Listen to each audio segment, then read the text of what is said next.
अच्छा जी, तो जी इधर नो वन के नाम से कोई है, इनसे बात करते हैं, ठीक है। हेलो हेलो, माइक अपना अनम्यूट करें भाई। हेलो, अस्सलाम वालेकुम सर। वालेकुम सलाम जी, जनाब क्या हाल है? ठीक ठाक, थैंक यू सर।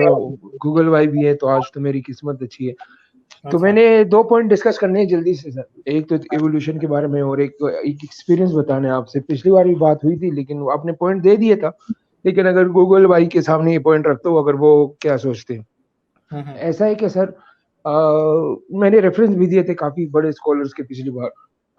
हरारी हो गया, जेरेड डायमंड वगैरह हम्म। के। अभी रिसेंटली 1-2 हफ्ते पहले एक फ्रेंड के साथ मैंने डिबेट हो रही थी। वो काफी वो जिसको हम कहते हैं ना मॉडर्न मुसलमान, हम्म। उस टाइप का है। तो उसको मैंने वो वैसी मजे लेने के लिए थोड़ा पेंच किया कि यार, कभी आपने सोचा है कि हम मुसलमान क्यों हैं? कभी इस सवाल पे हमने क्यों नहीं सोचा? तो ऐसे कर करके डिबेट हुई।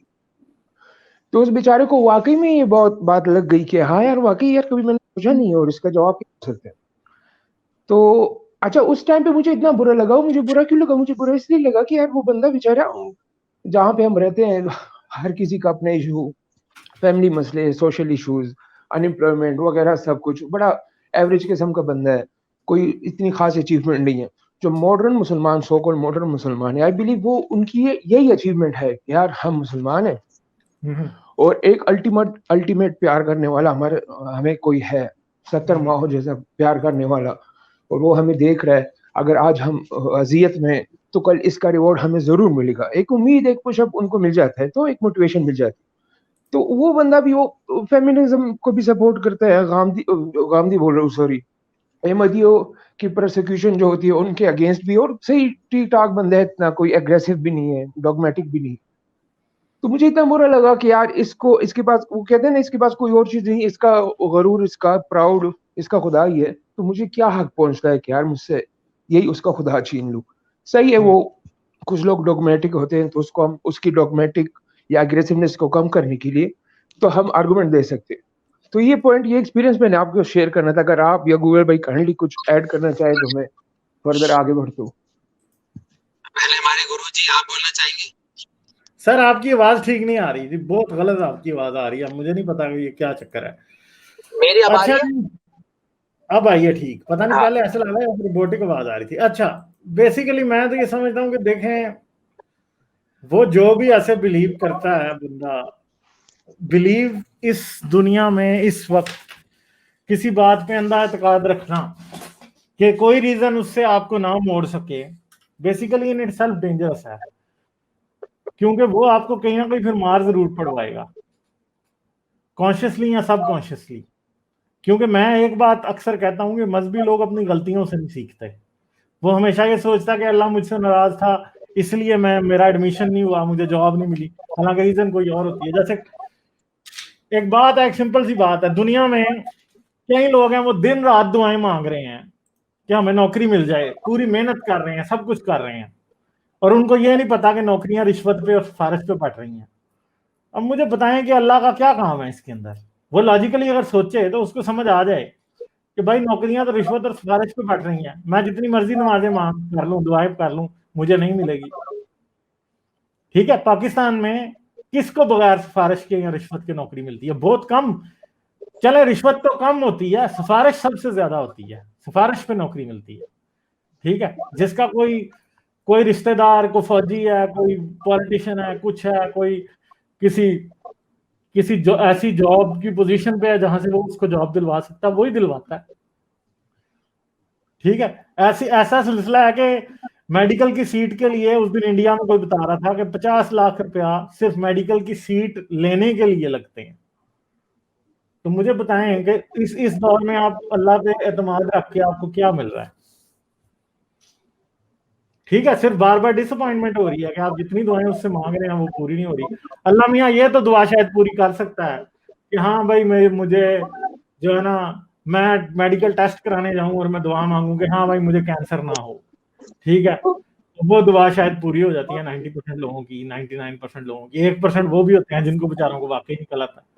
ठीक है, तो इन द एंड तो यही है ना कि इंसान अपने आप को धोखा ही दे रहा है ना दुआओं के जरिए। अगर अगर उसको पता हो कि खुदा कोई नहीं है, तो फिर वो वाकई रिश्वत और सिफारिश के कल्चर को खत्म करने की कोशिश करें ना। ठीक है, पाकिस्तान में या इस तरह के मुल्कों में ये कल्चर जो कि इतने सख्त क्रिमिनल कल्चर है, आधी वजह उनके ना खत्म होने की मजहब है, क्योंकि लोग समझते हैं अल्लाह की मर्जी नहीं थी, इसलिए हमें अपनी कोशिश के मुताबिक कुछ नहीं मिला। ठीक है, अल्लाह की मर्जी होती तो मिल जाता, हालांकि वो अल्लाह की मर्जी नहीं थी, वो रिश्वत थी, वो सिफारिश थी जिसकी वजह से आपको वो कुछ नहीं मिला। रिश्वत और सिफारिश थी जिसकी वजह से, करप्शन थी जिसकी वजह से आपका प्रॉपर अच्छा इलाज नहीं हो पाया आपके हॉस्पिटल में। ठीक है, ये बातें होती हैं ना फिर। सही है, सही है सर, लेकिन इसका एक पॉजिटिव नोट भी तो है। ऑब्वियसली यू आर राइट इसमें। जी नोवन भाई, मैं ये जो आपने सवाल पूछा ना, गालिब भाई ने इसका डिटेल से जवाब दिया। पहले एक बात कर सर, एक सेकंड मैं एक और बात ऐड कर दूं। पहले एक बंदे ने मुझसे बात पूछी थी और मैंने उसे कहा था कि प्लेसिबो एक हद तक ही काम करता है। मसला ये है कि प्लेसिबो एक हद तक ही काम करता है। फर्ज करें जी आप वाकई कैंसर के मरीज हैं, तो आपको कोई प्लेसिबो देता रहे तो आप ठीक तो नहीं हो जाएंगे। शायद आपको नजला है तो आपको कोई प्लेसिबो दे तो आपको बेहतर फील हो, क्योंकि नजले ने तो वैसे ही 7 दिन में खत्म हो जाना है। ठीक है, मगर कैंसर तो नहीं होता ना खत्म। अब कैंसर में भी एक बंदा प्लेसिबो ही लेता रहे और वो समझ रहा होगा प्लेसिबो मुझे निजात दे देगा, तो तब तो कुछ भी नहीं कर सकता ना प्लेसिबो। अब यही मसला मजहब क्या है, पाकिस्तान के केस में 100% है कि ये समझ रहे हैं कि मजहब जो है इनके मुल्क के प्रॉब्लम्स ठीक कर देगा, मगर मुल्क को कैंसर लगा हुआ है। अब कैसे ठीक होगा प्लेसिबो से? नहीं हो सकता ठीक। शायद इंडिविजुअल लेवल पे एक इंसान को मजहब की वजह से बेहतर फील होता है, मगर एक बात प्रूवन है, कम्युनिटी लेवल पे मजहब की वजह से लोगों को बुरा ही फील होता है, कभी भी अच्छा फील नहीं होगा। ठीक है जी, क्या ख्याल जी नोवन भाई, जो आपका सवाल है ये बहुत अच्छा सवाल है, और ये मुस्लिम अपॉलोजिस्ट का सवाल हमेशा होता है ना, कि यार हम किसी को नुकसान तो नहीं पहुंचा रहे। आपने शायद यही बात की है ना, कि अगर अल्लाह को मान लिया उस बंदे ने, जो जिस बंदे की बात कर रहे हैं मॉडरेट मुस्लिम, और किसी को नुकसान नहीं दे रहा। ये सवाल ना रिचर्ड डॉकिन से किया था, और मुझे बड़ा अच्छा उसका जवाब में लर्निंग हुई थी। रिचर्ड डॉकिन ने बड़ा इसका मुख्तसर जवाब दिया, क्या आपकी जिंदगी में ट्रुथ की कोई इंपॉर्टेंस नहीं है? हाँ। क्या सच की इंपॉर्टेंस नहीं है जानने की? मिसाल के तौर पर एक कमरा लॉक है, एक बंदे ने बोला, जैसे आपके दोस्त की एग्जांपल ले, जो मॉडरेट मुस्लिम है ना, उसने कहा कि इस कमरे के अंदर एक कोई बिल्ली छुपी हुई है, ठीक है, और मुझे बहुत सुकून मिलता है। क्या उसको ये इंटरेस्ट नहीं होना चाहिए कि वो सच को जानने की कोशिश करे, बजाय वो एक बात मान ले और दरवाजा खोलने के अंदर कोशिश करे? तो उसका मुख्तसर जवाब गालिबा ने डिटेल से दे दिया है कि भाई सच की भी तो कोई अहमियत है या नहीं है, या बस हम खुदा को मान ले सुकून में रहें? सच जानना है कि नहीं जानना? साइंटिस्ट का काम है सच जानना। ये जवाब है मुख्तसर। नहीं, हर इंसान का काम है सच जानना। साइंटिस्ट पे डाल देंगे सिर्फ तो फिर जाहिल ही पैदा होंगे सारे। ठीक है, क्या ख्याल? एग्जैक्टली। ओरिजिन डॉगिंग से बात हुई तो उनका तो कोई काउंटर आर्गुमेंट बनता ही नहीं। मेरा सेकंड पॉइंट में जल्दी से सर, उनसे रिलेटेड उनकी किताब में पढ़ रहा हूँ, the greatest show on earth, और इवोल्यूशन पे।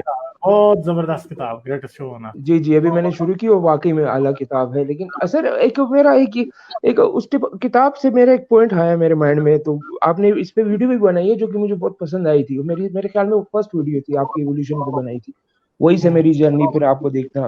अच्छा, तो पॉइंट ये है सर कि नील डिग्रेस टाइसन ने भी एक इंटरव्यू में या पॉडकास्ट में मेरे ख्याल में कहा था, if I am not wrong, कि लाइफ को हम कंटेंट कंट्रोल्ड या अपनी नीड के हिसाब से उसको ट्रेन नहीं कर सकते। इसी तरह जो थ्योरी ऑफ एवोल्यूशन की जो किताब में पढ़ रहा हूँ, उसमें भी मेरे माइंड में ये पॉइंट क्लिक हुआ कि हम इवोल्व हुए हैं, हमें चॉइसेस मिली तो इवोल्व हुए हैं। अभी आजकल के जो हमारे हम सेपियंस हैं, वो तो किसी और लाइफ की शक्ल, जो इस प्लैनेट अर्थ में जितनी भी लाइफ है, जितनी भी स्पीशीज हैं, उनको तो वो नेचुरल एनवायरनमेंट या वो चॉइसेस मिल ही नहीं रही। तो क्या हम नेचुरल सिलेक्शन को कंटेंट या उसको डाइवर्ट नहीं कर रहे अपने एक्शंस की वजह से? वो तो कर रहे हैं ना, सारी बात है। देखें, एवोल्यूशन की डायरेक्शन उस तरफ जाती है जिसकी तरफ से सबसे बड़ा सिलेक्शन प्रेशर हो रहा होता है एग्जर्ट।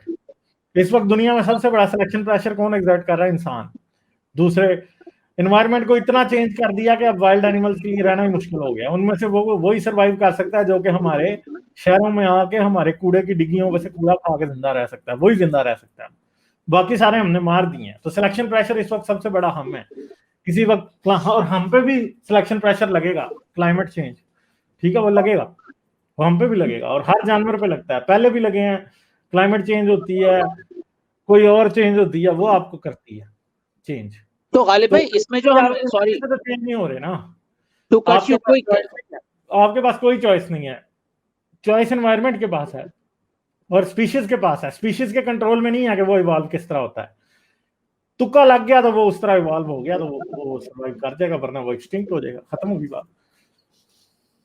गालिब भाई एज ए डेविल एडवोकेट, तो क्या जो हम बीमारियों का इलाज ढूंढ रहे हैं ये भी नेचुरल सिलेक्शन को तोड़ना नहीं हुआ, ये डिफरेंट, इसको आप देखेंगे? अरे वो तो हम तोड़ रहे हैं ना, वो तो इसमें तो कोई शक ही नहीं है, हम तोड़ रहे हैं। हम ऐसे भी बच्चे अब जिंदा है दुनिया में जिन्हों के सर बहुत बड़े थे और माओ के पेट में से उन्होंने कभी बाहर ही नहीं आ सकना था, आज वो भी जिंदा है।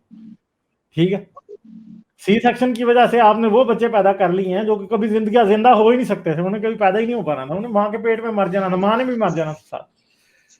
ठीक है, तो आपने वो बच्चे भी पैदा कर दिए। आप नेचर को तोड़ रहे हैं, जेनेटिक डिजीजेस का आप इलाज कर रहे हैं आज।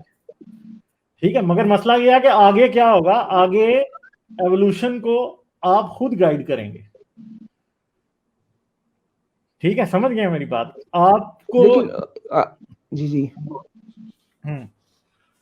लेकिन ये जो आपने कहा एवोल्यूशन को हम गाइड करेंगे, सही है, वो एक बिल्कुल सही। लेकिन ये एवोल्यूशन की जो रूल्स है नेचुरल सिलेक्शन की, वो तो एआई के, अगर हम अभी एज्यूम कर रहे हैं कि एआई इंटेलिजेंट हो जाएगी और इतना, वो तो एआई पे इम्प्लीमेंट नहीं होगे ना sir. What do you think about that?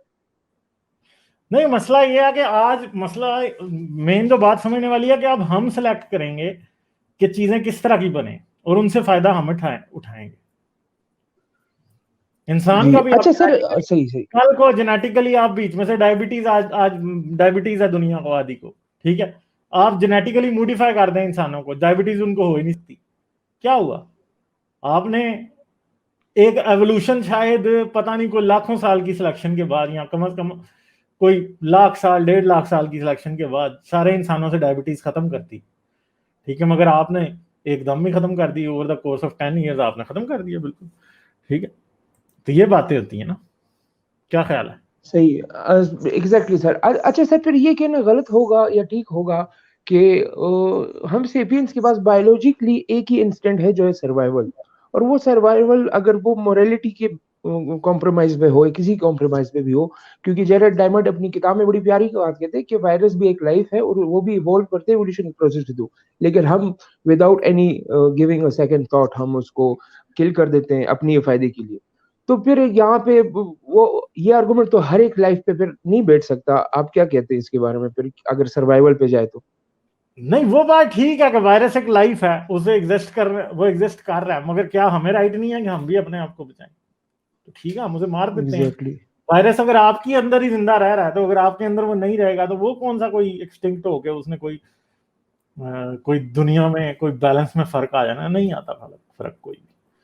ठीक है, हाँ, मॉस्किटो को खत्म कर देना दुनिया से, वो एक शायद इकोलॉजिकल प्रॉब्लम क्रिएट कर दे, मगर HIV को खत्म करना कोई नहीं, क्योंकि HIV आज से 2 सदियां पहले नहीं था दुनिया में, 1 सदी पहले नहीं था, दुनिया की सेहत पे कोई फर्क नहीं पड़ रहा था। अभी भी आप उसे खत्म कर देंगे कोई फर्क नहीं पड़ेगा, खत्म हुई बात।